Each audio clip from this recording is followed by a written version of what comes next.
let me just share with you quickly how I got started. You would never imagine this. In 1982, when I was finishing up my Harvard Master's in Public Health, and I was asked, would I like to participate in educating gay folks and others about this thing called gay-related immune deficiency. This was before it was called AIDS. And I said, nah, I don't want to deal with that disease at all. I don't want to think about that at all. Here I am, 15 years later, 16 years later, and what am I doing? Traveling around the world, telling people about the man-made origins of AIDS and Ebola. I was working over here. My favorite area of research and teaching was in self-care, healthy human development, motivational psychology, teaching people, like Danny does, how to take better care of themselves, boost their immune systems. So I was really into that. I love that. That's my favorite thing. And one day, kind of like the miracle happened, where there was a crisis, and I was the right person at the right time. It was the 1990, July 27th. 1990, when the case of the Florida dental AIDS tragedy hit the press. You remember the case of the Florida dentist who infected his patients with the AIDS virus? And 3 years, at that time I was serving as the world's leading dental and medical catalog supply company's chief professional advisor. And my background was in media, health education, health promotion, fear, because I worked on dental phobia reduction therapy programs, behavioral therapy programs to allay people's fear going to dentists. And I've been a dentist for 16 years. And health education and media, persuasion, technologies. And here the media was making so many people afraid to go see their dentist in the wake of this case. So I was asked, I was told, I was given the job, opportunity to develop patient educational literature to help allay people's fear of going into dental medical practices. So I started to research. The Centers for Disease Control's official investigation reports on the case, I first found them to be scientifically questionable. I then found them to be scientifically bogus. And then later found them to be fraudulent. They had literally covered up, deleted the most incriminating evidence against the dentist, who I had to conclude after 3 years of studying this case and publishing 3 scientific reports, literally having to go out of the United States to publish, because the American Dental Association, American Medical Association wanted to maintain a cover-up. And I wrote a book that was based on those 3 scientific reports called Deadly Innocence, my 9th book, wherein I had to conclude that the dentist, based on all the evidence, using the FBI's own behavioral science literature, how they themselves investigate and evaluate these types of cases, that this dentist, scientifically trained, military dentist for much of his career, very intelligent dentist, believed that he was dying of a virus that the government had created. They covered that up. He believed that they had intentionally injected this virus during a 1978 experimental hepatitis B vaccine that was given to a lover of his that he had in 1985. And that's how he got infected. And he believed that this was genocide. And he believed in what was called the World Health Organization theory of AIDS. The videotape that Danny stated he saw, the Strecker Memorandum, was what Dr. David Acker believed. That the World Health Organization, the United States Public Health Service, Centers for Disease Control had something to do with the development of these types of viruses and the deployment of them through hepatitis B and other vaccines in Africa and North America. In essence, I have to conclude at the end of that case that the dentist most plausibly was identical to an organized serial killer. He maintained a classic organized serial killer personality. You know, like the Unabomber? These people, they all, according to the FBI, kill for the sake of power, control, and revenge. Revenge being the major theme. And the principal issue, his principal vendetta, was screaming loud and clear in the legal testimonies. It was against the federal government. In essence, I concluded that he created a crime. He did what all organized serial killers love to do. They manipulate the authorities into catch-22s. The Unabomber, he publishes his manifesto in the New York Times, Washington Post, says, here's what I believe, you try to get me. David Acker, the Florida dentist, was virtually identical to this. In essence, he created a crime, a mystery that could not be solved without implicating the government. Because if they told the truth, if they said he was an organized serial killer, then the whole world would want to know motive. And the motive was screaming loud and clear in the legal testimony, which they buried. So, There was one document, however, that came along with that videotape called the Strecker Memorandum that Strecker sent to David Acker. And it was the most horrifying document I had ever seen. It was a 1970 Department of Defense appropriations request for $10 million for a 5-year study to develop immune system ravaging microorganisms for germ warfare.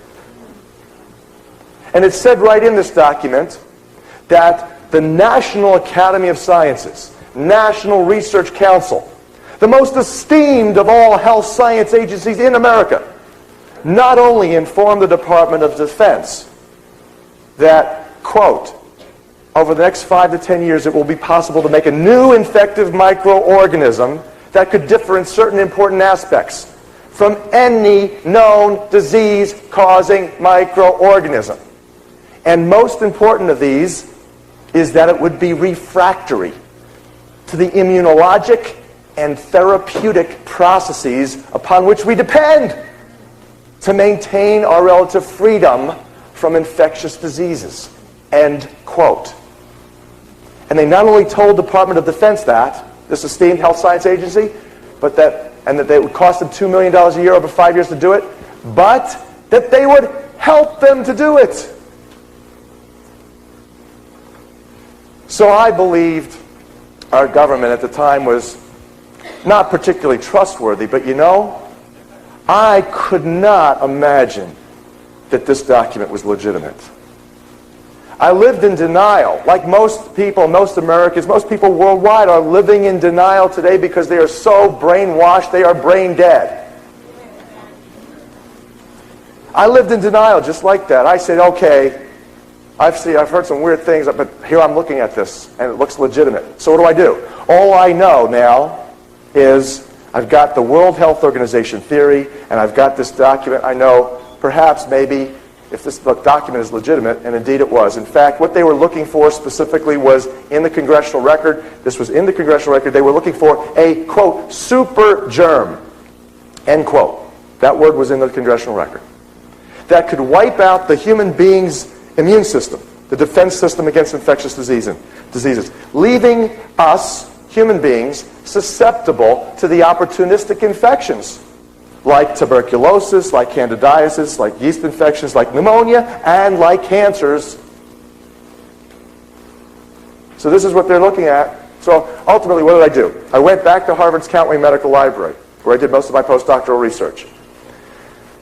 And I go to the World Health Organization Chronicle files, and where do I begin? I start in 1965. Why? I figure, well, if the money maybe kicked in 1970, let me go 5 years before that and 5 years after that.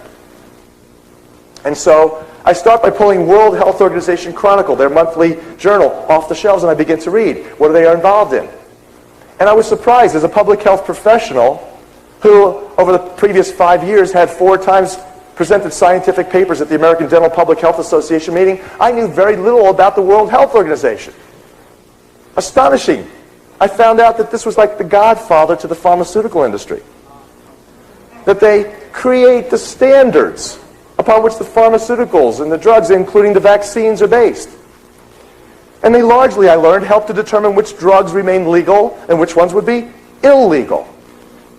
It took me a while before I learned that this organization was largely controlled by the Rockefellers. But you see, by 1965, they had already had about 5 to 7 years under their belt in what was called the Virus Cancer Research Network. They were developing a cancer virus research network. And that by 1970, they reported that they had isolated well over 70,000 different strains of viruses. And when they said, quote, isolated, unquote, it took me another few weeks and months before I learned that what they really meant to say was mutated, recombined, hybridized isolates. And that by 1970, they reported having distributed these 70,000 different strains of viruses to well over 500 research laboratories throughout the world. And among their principal distributors of these viruses was none other than the National Cancer Institute in Bethesda and the Centers for Disease Control in Atlanta. And you see, when I saw that it was the National Cancer Institute in Bethesda, a red flag came up for me. If you folks want to dim the light or turn this light off, just if that's not too much of a problem, just for a couple minutes while I talk about a little bit of the slides. You see, this is the home of the infamous Dr. Robert Gallo, who allegedly discovered the AIDS virus in 1984. You remember this? This was what prompted the French-American AIDS fracas. It was turned out that within weeks of Dr. Robert Gallo and Margaret Heckler announcing Dr. Gallo's find, a feather in the cap of American medicine, doctor at the National Cancer Institute, Dr. Robert Gallo, discovered the cause of AIDS. It's a virus. Then the United States patented everything having to do with AIDS virus research and testing. And then France ended up suing the United States when shortly thereafter it was determined that Gallo stole Luc Montagnier's virus from France. And France ended up suing the United States. It was resolved about a couple years ago when, around the same time, President Clinton pardoned Robert Gallo for scientific misconduct. On another unrelated matter, whenever does a president of the United States pardon a health scientist? That's a little weird. But it happened to be the fourth time in 3 decades that Dr. Robert Gallo had been investigated for scientific misconduct and or fraud and had escaped, gotten off. So I immediately began to suspect Dr. Robert Gallo. I said, well, maybe I should go see what Robert Gallo was doing between 1965 and 1975. And so I go back and I look up Gallo in Index Medicus, Harvard's County Medical Library. And what you see here is one of 6 pages. It's called the Scientific Literature Review that I've reprinted in the book Emerging Viruses, AIDS and Ebola, where there was nothing in 65 that Gallo published. There was nothing in 66. 67, there were 2 publications. 68, there were 4. 69, there were 2. 70, there were 3. And 71, there were 8. Aha, just a coincidence, you see, that as the money kicked in for the Department of Defense, Robert Gallo's laboratory output more than doubled. Coincidence? Maybe, maybe not. And I began to read. And what were these people writing? Well, they were studying things that are very suspicious indeed. Here, this is from the journal Nature. By the way, because of what I am telling you, you also know to be so unbelievable. The concept that the United States government had something to do with the development of immune system ravaging viruses, AIDS virus, Ebola virus, that most people can't believe this. See, as a behavioral scientist, as a behavioral science expert, I knew most human beings who evolved, who developed because of loving parents who instilled ethics and morals and values could not conceive of this level of evil. That they would never believe it. If you leave here today, I guarantee you, 9 out of 10 people that you speak and you tell them about this, you will see a window shade of disbelief come across their eyes, and you know you're no longer talking to a human being with ears. And so, knowing that ahead of time, as a behavioral science expert, I said, I got to reprint the most incriminating documents so that it is totally there. It is no question. And so, this is one of numerous documents that you see reprinted in the book, Emerging Viruses, AIDS and Ebola, where this is from the journal Nature, 1970. And you see Robert C. Gallo from the National Cancer Institute. You see Robert C. Ting from Bionetics Research Labs, Bethesda, Maryland. And it turned out that about a third of what Dr. Robert Gallo published, he published with Bionetics researchers. Have you ever heard of Litton Industries, folks? You know, Litton has Litton. They have microwave ovens. A lot of people know them from their microwave ovens. But besides microwave ovens, they're a highly diversified company. They're heavily involved. Interestingly enough, they are among always the leading military weapons contractors for the world. And they had a subsidiary, a medical subsidiary called Litton Bionetics Research Labs, which was a documented biological weapons contractor. And you see that Dr. Robert Gallo, about a third of, 25% to 30% of what he published, co-authored with these people. Now here what they're studying, without getting too technical, is an enzyme called reverse transcriptase. It's actually, the technical name is RNA-dependent DNA polymerase of human acute leukemic cells. That is a unique enzyme called reverse transcriptase. It calls for life to operate in reverse, this enzyme does. What in God's universe calls for life to operate in reverse? Something satanic, in my opinion, don't you think? Well, you see, that's exactly what this enzyme does. You see, typically God created everything in the universe, in particular life, all forms of life, to operate out of the same unique, magnificent system designed to perfection beyond the reaches of the wildest imaginations. And it's all based, he created this thing called DNA, the blueprint of life, the code. And you see, in God's magnificent cells and tissues, what it calls for is that DNA is to be taken, and from DNA, this blueprint, new RNA is created, which then serves to bring and establish proteins, amino acids and proteins to the protein manufacturing station of the cell called the ribosome. And it is here where proteins are built, new cell parts are built, and new cells, healthy, happy cells, evolve. So it goes, God's magnificent system goes DNA to RNA to new proteins to new cell parts to new life. This enzyme says, we're not going to have that anymore. We're going to go backwards. We're going to take a single strand of RNA that the virus is going to present. And because of the presence of this unique reverse transcriptase, a new DNA strand gets created. It's called a DNA provirus. And because of the presence of another very interesting enzyme, it's called an endonuclease. It's like a scissors. It cuts open God's magnificent code for life, and it allows this new DNA strand to get inserted. So that now when the perfect cell begins to read this code, this message for how to create new life, it gets fooled. It calls for the production of more viruses instead of healthy cell parts. And that these viruses butt off the cells. And because of these unique proteins on the outside membrane, they're called GP120-like proteins, like little balls here, you see? Through lock and key fashion, they seek out other cells, CD4 helper cells, T lymphocytes, the quarterbacks of the immune system. And they attach to these and they continue this process. Now, this is being done by Robert Gallo and his associates from Bionetics Research, and they're studying this in human acute, that's quick-acting leukemia cells. This is in 1970, folks. This is 14 years before this man allegedly discovered the first AIDS virus. This is the enzyme that makes the AIDS virus tick. This is also the enzyme that makes the leukemia virus work. And this is 9 years before this man allegedly discovered the first leukemia virus, HTLV1. And, as I said, his co-authors from Lytton Bionetics just happened to be 6th on the list of major Army biological weapons contractors at that time. This is directly from the United States Congressional Record.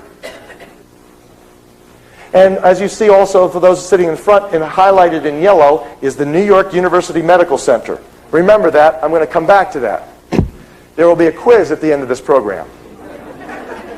And those who fail the quiz, it may cost you your life. Literally. So, what else were they doing? And publishing. Well, they were the world's preeminent experts in monkey cancer virus research.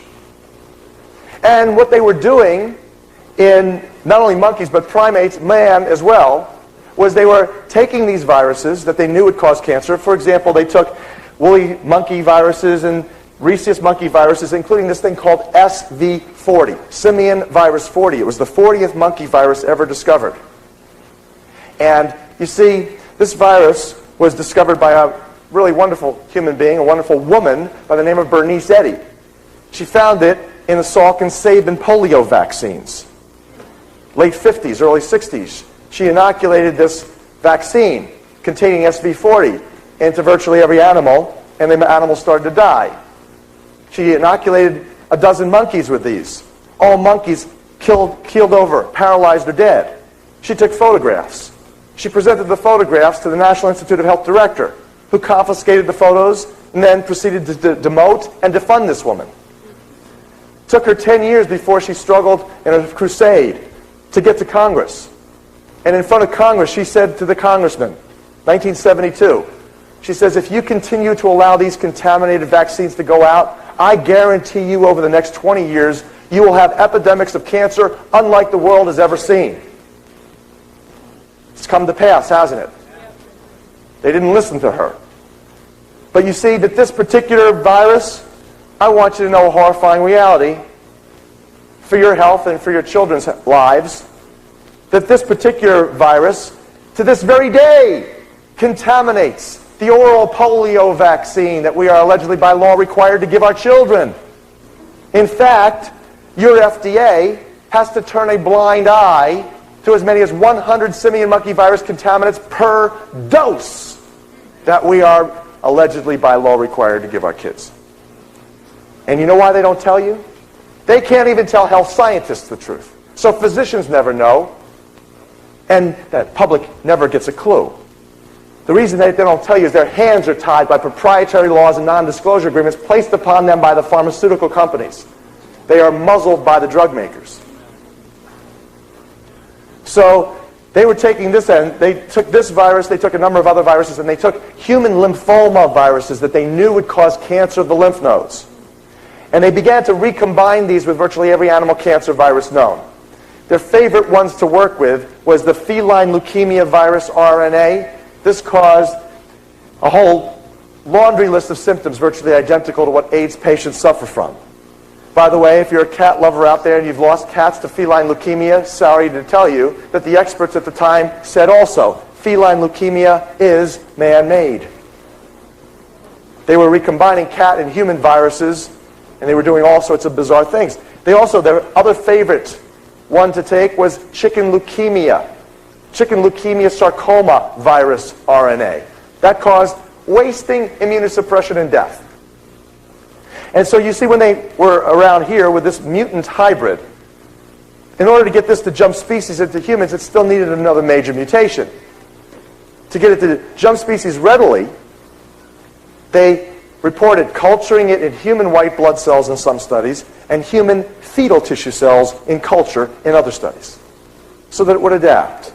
It would develop those unique proteins on the outside membrane called GP120-like proteins, so that it could attach to the human cells, be carried across the cell membranes, enter the gene of the cell, and then do virtually everything that the AIDS virus does.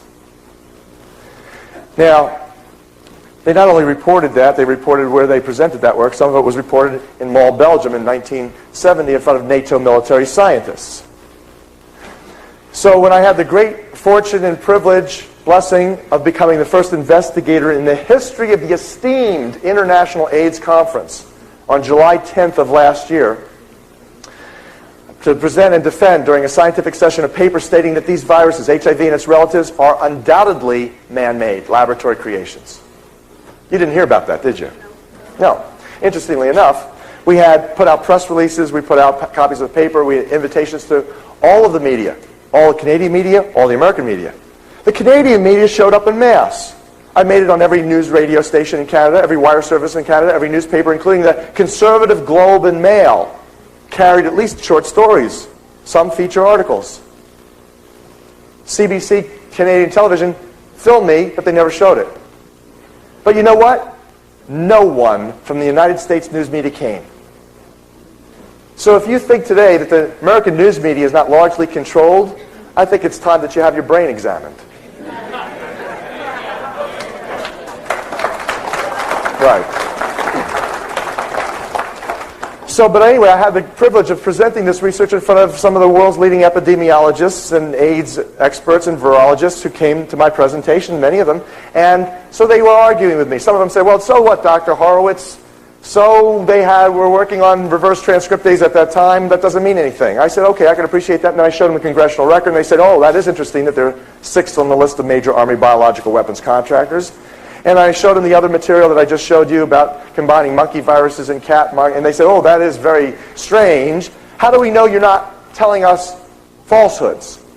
How do we know you're not making this up? I said, well, if you truly are interested, you can look up my references, which I have both in the book and in this paper. You can look it up for yourselves. And I said, but I might save you the time. And I then handed them a government document which explains exactly what I'm about to show you here. And I said, you read this, and then answer me this question, whether or not you think this might be risky to humanity. And I'll ask you the same question, and you see how you vote. Here's what they're doing. Besides biological weapons contractors, they are also working under the cover of National Cancer Institute research. They're also investigating whether viruses cause cancer in humans. They weren't sure, or at least they said that they weren't sure. I suspect now they were pretty sure. They also wanted to study whether vaccines could prevent viral-induced cancers. And here, in this particular study, they were looking at whether they could diagnose these viruses in the human tissues early in order to prevent them. You know, like breast screenings or pap screenings, pap smears, where if you identify a problem early enough, you can perhaps save a life. Hey, we can't fault these folks for doing that type of research. But here, the question is, do you think this type of research is risky? To begin, to develop an alternative approach for the detection of possible human leukemia viruses. They begin with a mouse sarcoma virus that caused sarcoma cancers in mice.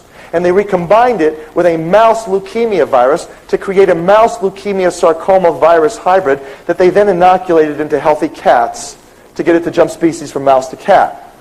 Now they had a mouse leukemia sarcoma virus that was infectious for cats, which they then inoculated into a cat suffering from feline leukemia, cat leukemia. And you know what? Success! It worked, they reported. Next step, they report, take the same mutant hybrid, culture it through human embryonic cells, and then get it to jump species, therefore, to humans, and then try it on a human being suffering with leukemia. Now, how many of you, raise your hands if you think that this might be risky to the human race? Raise your hands. Okay, well, we got 100% in that question. I want you to know that although most of you represent a lay audience, there's some health professionals, health scientists perhaps here, but I want you to know that you concur with some of the world's leading AIDS epidemiologists, virologists, and cancer virus experts, who, when I showed them this and they read this, many of them, most of them, shook their heads. Some of them said, this is extremely risky. Some of them said, I can't believe they were doing this. This is mad. So this is what they were doing. Now, this was my thesis. I presented it. And one of the smoking guns in the book Emerging Viruses, AIDS and Ebola was that the specific cancer virus immune suppression complex that these people spent most of their time and money studying during the highly funded and mostly secret special virus cancer program. Those of you who have been in the military know the word special means. It means covert, secret, virus cancer program. What they were studying mostly was the immune suppression, leukemia, lymphoma, sarcoma, cancer complex that never existed on planet Earth in human beings before 1978 with the outbreak of the first AIDS cases in New York and simultaneously Central Africa. So that is one of numerous smoking guns that we have. But, you know, when I presented this work, I had a story to tell you. Kind of a very fascinating story, a little bit disturbing. You've heard of Gulf War syndrome, haven't you? It overlaps Gulf War syndrome. I was in town doing radio interviews, as I said, in Canada. And there was a documentary film crew filming a vaccine documentary that asked if they could film my interview with Fanny Kiefer, one of Vancouver's leading talk show hosts. And I said, sure, be happy, come on. So they filmed me. At the end of the interview, the producer came up to me and said, Dr. Horowitz, did you know that Dr. Robert Gallo is in town this week? I said, no, I didn't know that. She says, yes, indeed. He's giving a public forum, public presentation, wherein the audience is invited to ask questions. Would you like to come and ask Dr. Gallo a question? So, you know, of course, those little horns pierced my scalp, you see. And so the next night, in front of about 300 Canadians, Canadian press, and a documentary film crew, I asked Dr. Gallo the following question. I said, Dr. Gallo, are you at all concerned that your early research using monkey viruses like SV40 and others, and recombining these with things like feline leukemia virus RNA and chicken leukemia sarcoma virus RNA might have given rise to the AIDS virus or AIDS virus relatives that might have contaminated chimpanzees and rhesus monkeys shipped by your colleagues from Lytton Bionetics to the vaccine manufacturers at Merck Sharp and Dohme. He got angry. He got really angry. First of all, he denied doing it. He says, oh, you know what you're talking about. We never did anything. I had a microphone like this. I said, excuse me, Dr. Gallo, I could cite your papers. He says, well, if you could cite my papers, then you got a paper I don't know about. You go right ahead. I said, okay. Adamson, Herrera, Gallo et al. Proceedings of the National Academy of Sciences, 1970. In fact, Dr. Gallo, you might recall, we're presenting this paper orally in front of NATO military scientists in Mol, Belgium. That's enough. That's enough. That's enough. Yes, indeed. I do remember being in Mol, Belgium. It was the first time I was in Europe. At the time, I can remember it very clearly. He's hemming and hawing. He says, but I want you to know that NATO funds all sorts of meetings. Meetings about motherhood, fatherhood, sisterhood, and brotherhood. And we were never really doing that type of research. I said, excuse me, Dr. Gallo, how about the Sarin, Gallo et al., where you published in Nature New Biology, recombining these different types of viruses to study the unique immune suppression, leukemia, lymphoma, sarcoma complex models? He says, we weren't doing that. We weren't doing that. You don't know what you're talking about. What you're talking about is like mixing apples and oranges, peaches and plums, and other tutti frutti. And the response that you just had was exactly the response that the Canadian audience had. So, and he says that you, young man, should go back and get a grade 101 level of biological science training, high school level. And with that, the Canadian audience applauded, and I sat down.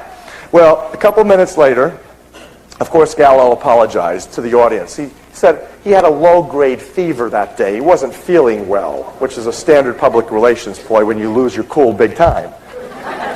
A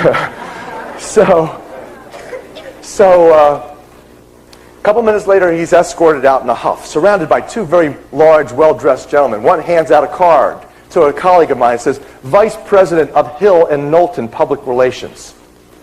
People who are in public relations, advertising industry, know that Hill and Knowlton is one of the world's leading public relations firms. And this is the public relations firm, by the way, that the Bush administration employed to get us involved in the Gulf War. Because we, as Americans, patriotic Americans included, we don't like sending our troops off to foreign lands to die. So we need persuasion, you see. We need to be persuaded. So Bush administration hired Hill and Knowlton to develop a persuasion campaign. And their first commercial on the air was where they got a Kuwaiti prince's niece. And they filmed her lying, saying that she witnessed Saddam Hussein's elite guardsmen torturing and maiming babies and pulling them from incubators and throwing them out of windows. And we Americans, aghast, said, this is disgusting. How could they do that? And then public opinion for the war rose, and Bush said, this aggression shall not stand. And then they inoculated 700,000 of our finest men and women to go off. And a few years, a little while later, many of them come back. 200,000, 300,000 of them come back with Gulf War syndrome. Approximately 20,000, 30,000 perhaps already have died. Many of their children have been born without limbs. It's been spreading. And so you see that counterintelligence propaganda, and it was only found afterwards that Hill and Knowlton had lied, that this was a whole lie. It was a complete hoax. Never happened. But you see, counterintelligence propaganda like this runs with two basic techniques. One is the technique of giving you, let's say, 80% of the truth, peppered with 10 to 20% of lies or disinformation, or 10% to 20% that they leave out, that if you had that 10 to 20% of the most important facts, it would present a completely new picture of what the real story is. So, what's the 10 to 20% that they're not telling you here? Well, here's what they're not telling you. You see, first you have the Pentagon denying. Pentagon denying that they would be suffering from anything, these people. Then, when they couldn't deny it any longer, they said it's in their minds, post-war stress and fatigue. And then when they couldn't deny that, and pictures of the chemical waste dump explosion started to come out not in the mainstream media yet, but they felt pressured. They had to come out with some other story. So what did they tell us? They told us that physiostigmine, chemicals, drugs, organophosphates, these people were given new drugs, new chemicals that were combined for the first time and caused side effects. And then the Pentagon, after more information started to come out, and they realized that they had these records. They were supposed to be holding records of the chemical and biological exposures over in the Middle East that the troops sustained. And that, interestingly enough, many, if not most of those records were blown up during the Oklahoma City bombing. And you see that now the CIA had to get involved. Rather than tell that horrifying reality story, the CIA comes along and says, no, the Pentagon is covering up. And what do?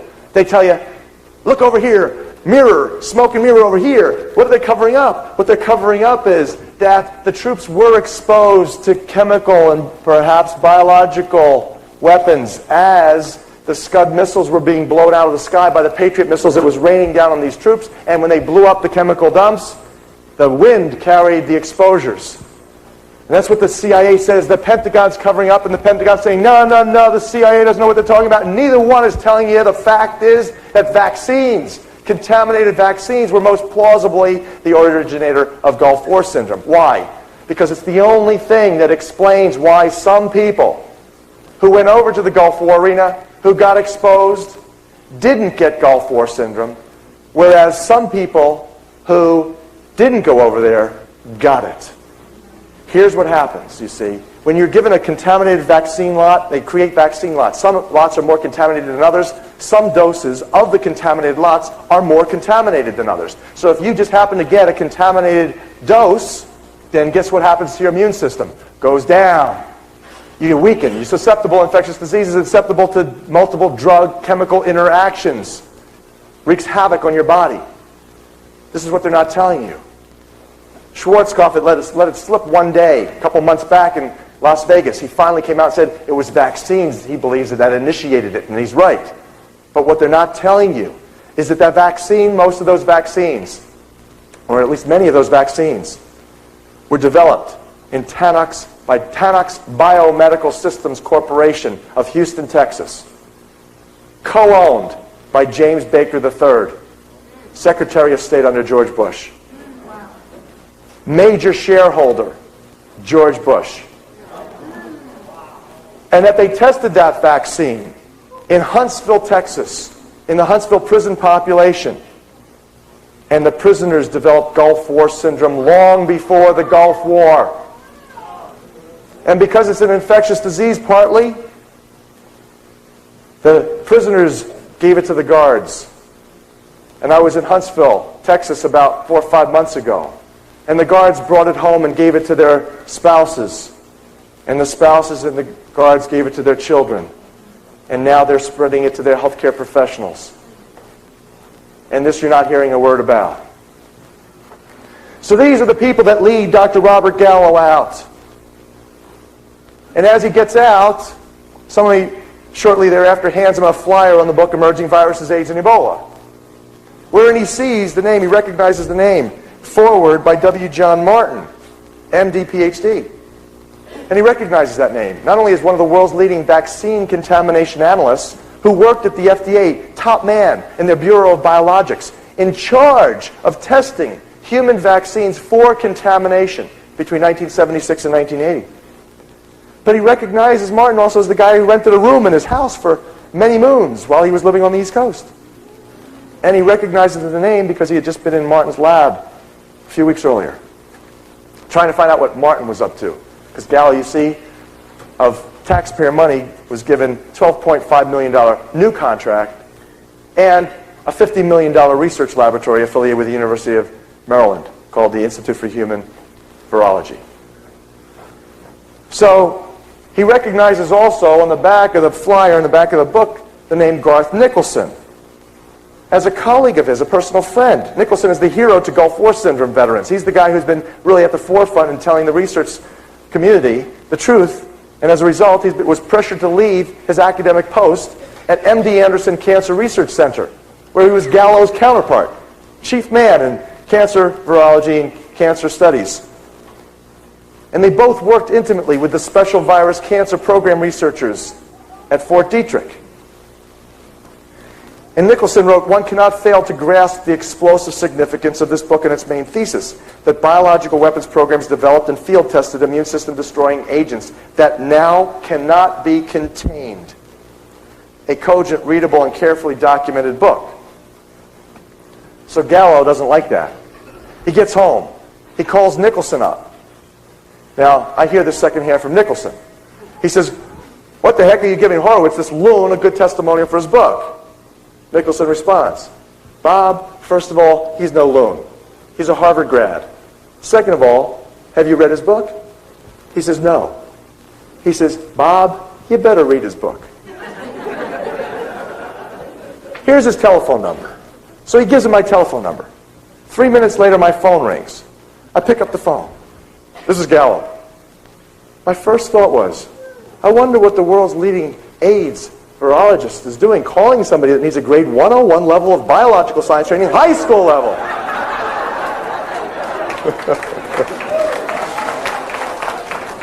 So the first thing he says is, "I want to apologize to you for what happened in Vancouver." I thought that was nice. Good way to start.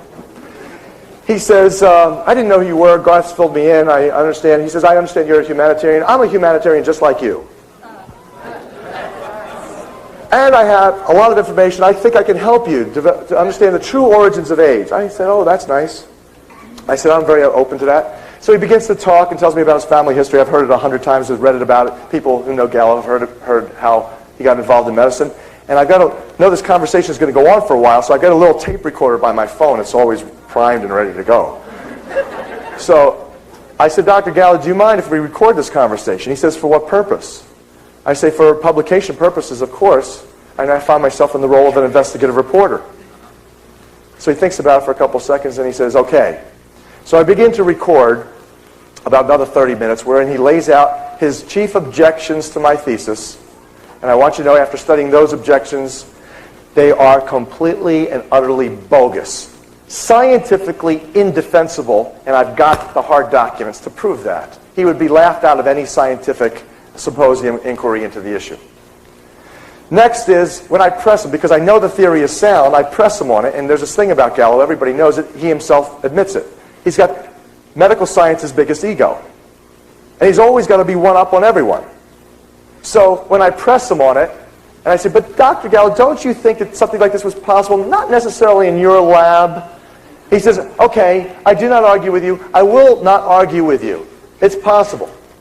Then he says, "But I could tell you even more plausibly how something like this could have happened by accident at that time." So isn't that nice? More news you're not reading. World-leading AIDS expert says the epidemic might have been an accident. Nice.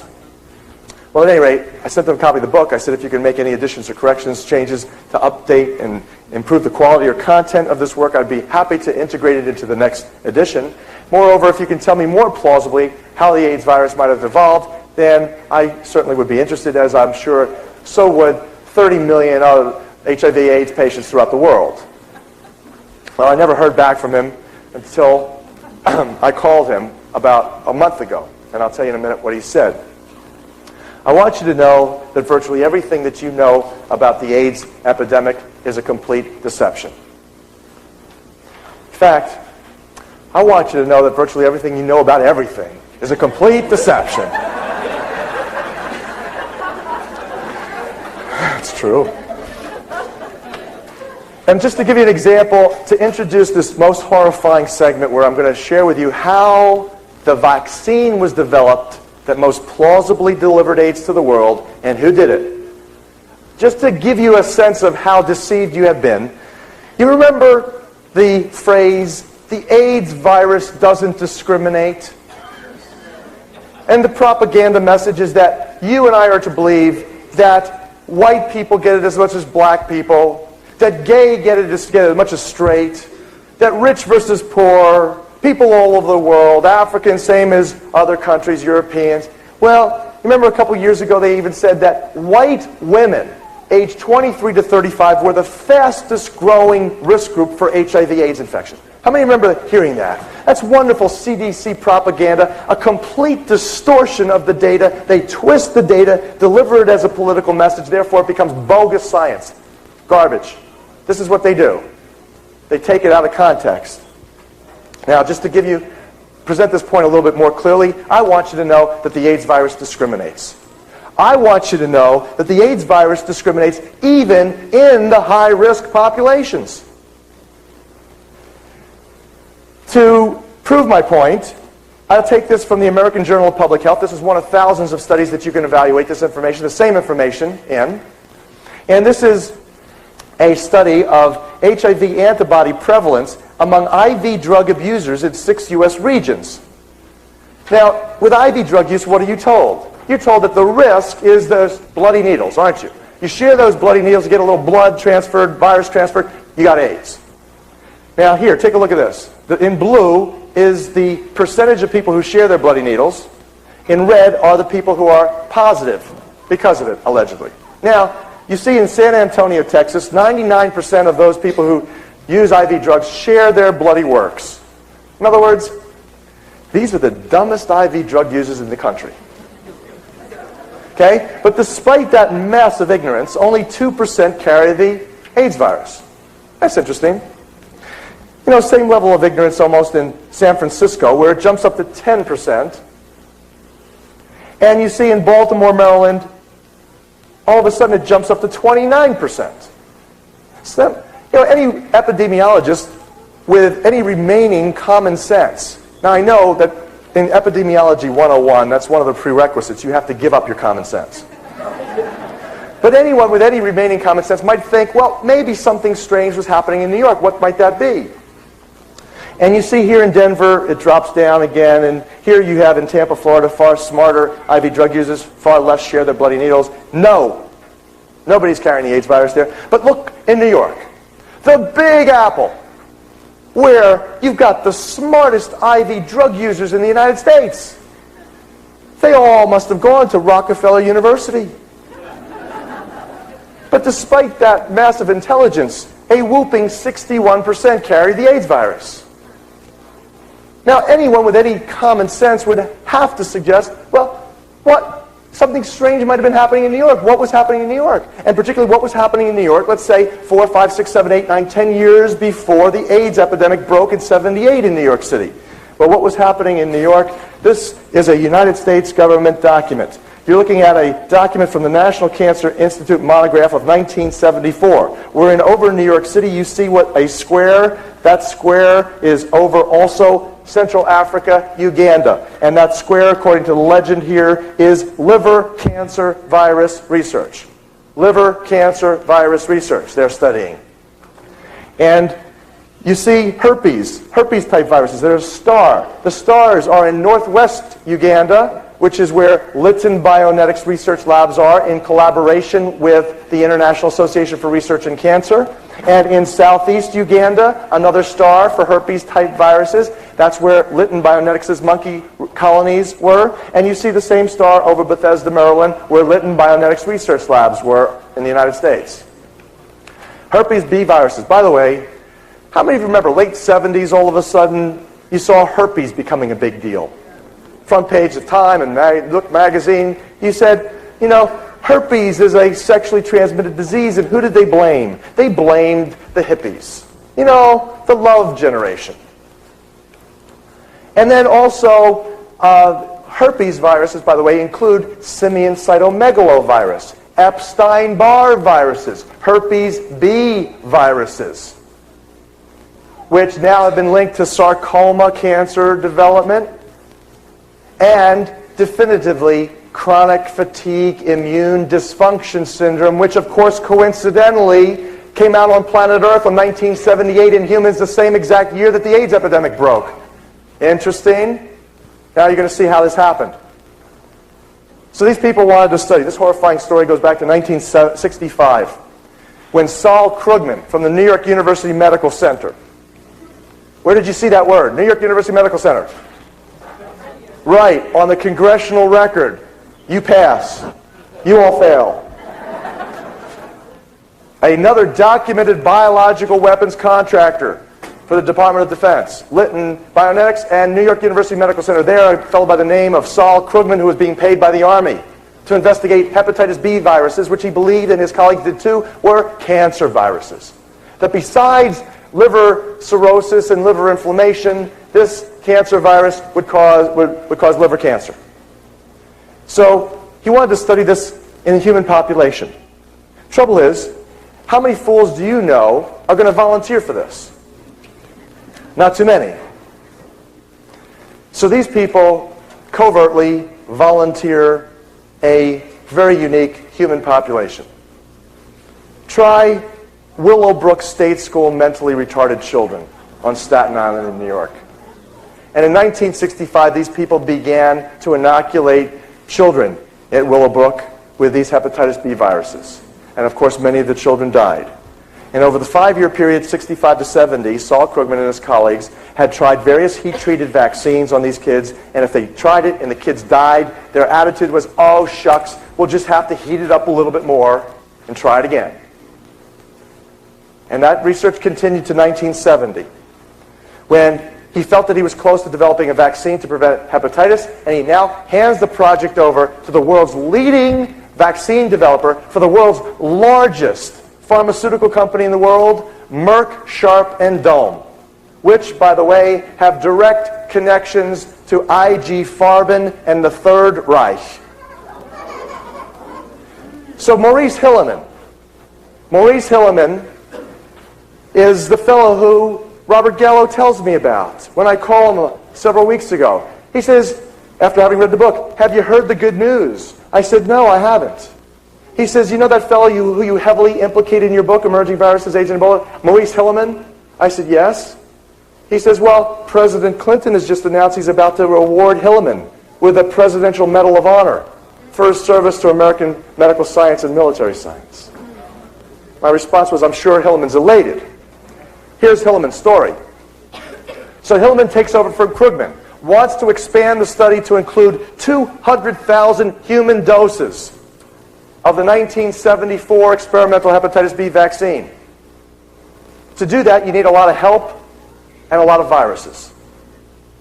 So, who does he get to help him?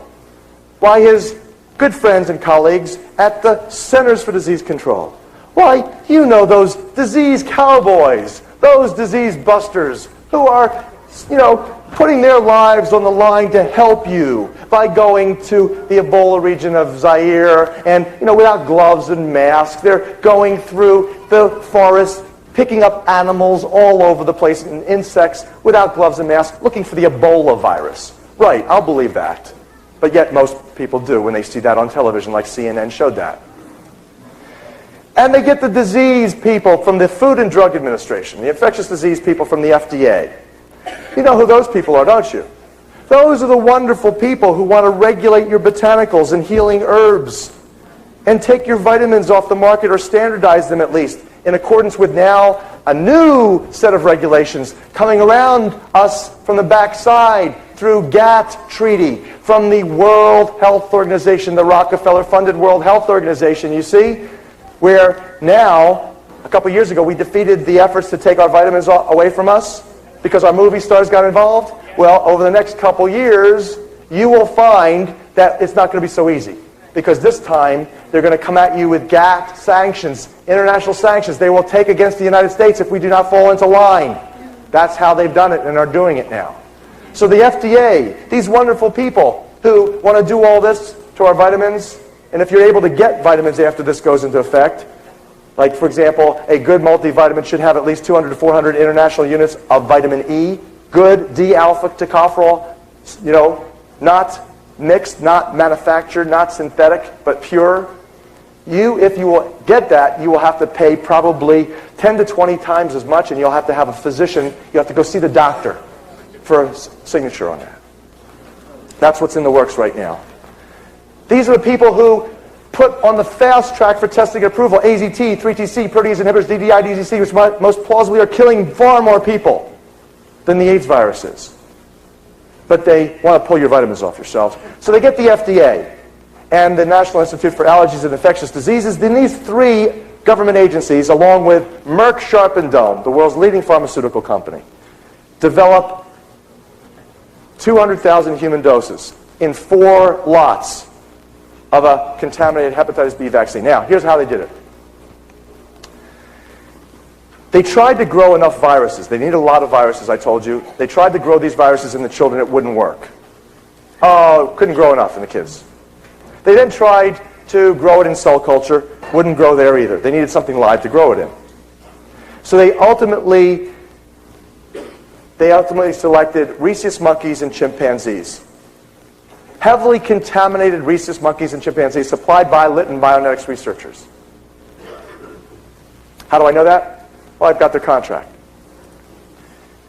Now, how do we know that they were contaminated? Well, these researchers themselves said that 70% of their caged laboratory animals were environmentally contaminated with hepatitis B viruses and a whole assortment of other viruses, which we know now included cytomegalo, Epstein-Barr, the herpes-type viruses, and another unique enzyme-associated virus, reverse transcriptase-associated virus, that unique enzyme that makes the AIDS virus, was in a virus also there in simian foamy retroviruses that were also contaminated in these animals.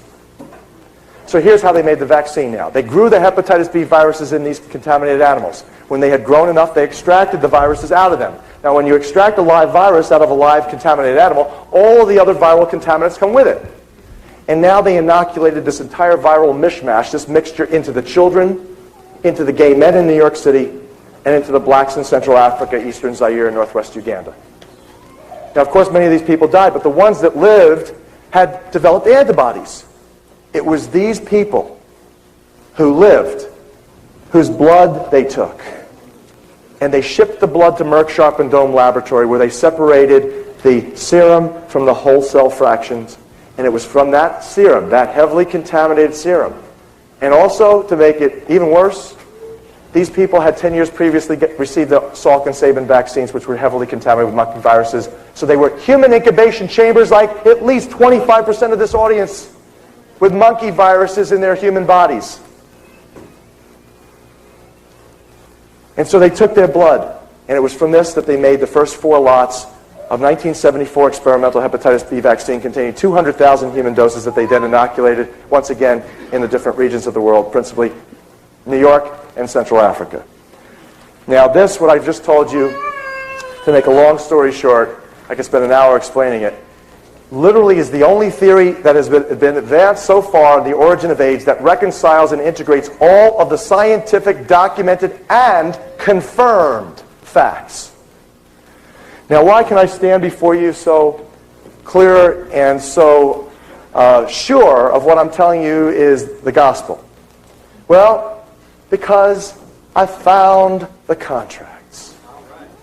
I found the contracts. You know how I found the contracts? God's grace. The story, real quick, I'll end it here. In fact, what you're looking at here is the contract under which numerous AIDS-like and Ebola-like viruses were developed. You see, then this is Robert C. Gallo, from the project officer from the National Cancer Institute. Here's Robert Ting. See, John Lannon was director of Bionetics Research Labs, National Institute of Health contract number 712025. It was entitled The Investigation of Viral Carcinogenesis in Primates. That's cancer production through viral infection in monkeys and humans. And you look at the date that they started, those in the front can see, February 12, 1962. And you see how much they were paid was $2.153 million. Oh, there it is. It's upside down. Sorry about that. That fell out the other day. $2.153 million. That's what is on the contract summary report.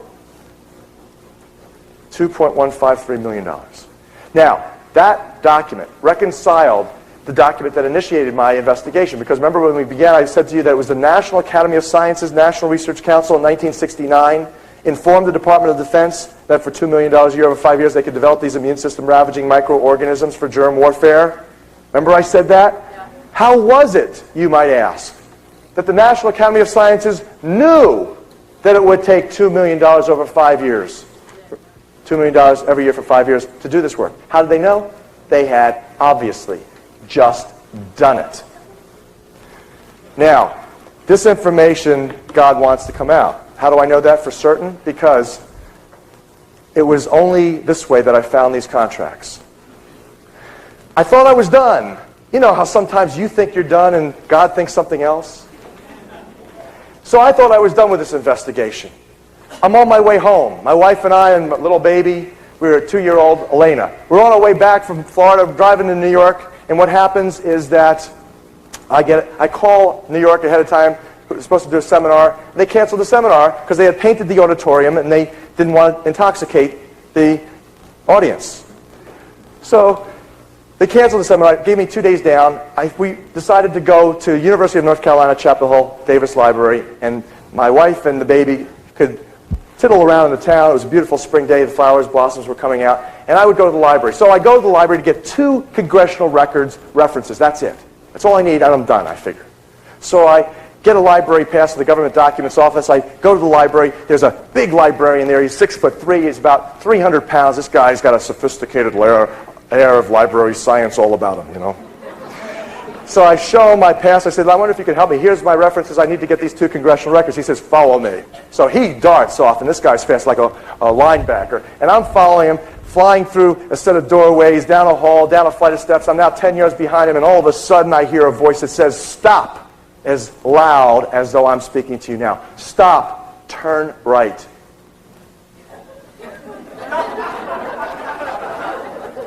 Okay. And now I got a problem, you see. Because this guy looks over, he says, hey, where are you going? Don't mind me, I'm just going to have a look over here. His voice says, walk. He says, no, your congressional records are over here. I say, don't mind me, I'm just going to have a quick look over here. He says, no, your congressional records are this way. I said, look, I'm just going to have a quick look over here, just don't mind. I won't do anything wrong. He says, that's not how you do research.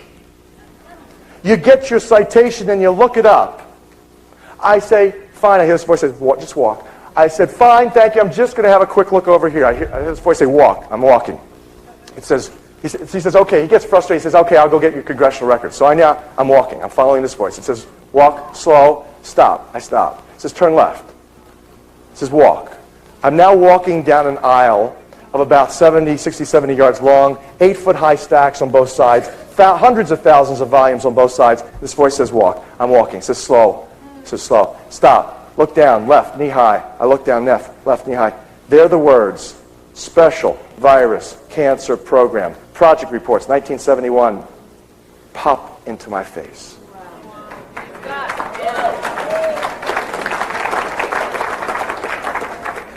I said, I think I found what I'm looking for. I opened this thing up. It just happened to open up the thumb. Okay, miracle. Open up. Lytton Bionetics Research Project summary reports contained all of the names, all of the organizational structure, the affiliations, the academic affiliations, what they did, when they did it, how they did it, including how much U.S. taxpayer money they paid. We paid for it. Our parents paid for it. So I want to share with you that this is all part of a great plan, and I'm privileged, just it is such a blessing and a gift for me to be able to be here today and share this information with you. I believe that because of your prayers and the prayers of tens of thousands of people all over this world, I am still here to share this information. Because many of you have thought, aren't you afraid for your life? How come you're still alive, Horowitz? A better question, higher quality question, because it's the questions that we ask ourselves at any given moment. The quality of the questions determine the quality of the outcomes that we are able to produce in life. So the higher quality question in this regard is, what is the risk to one human being or one career in comparison to the potential benefit to humanity for bringing this information out and sharing it with others? So, thank you. Thank you.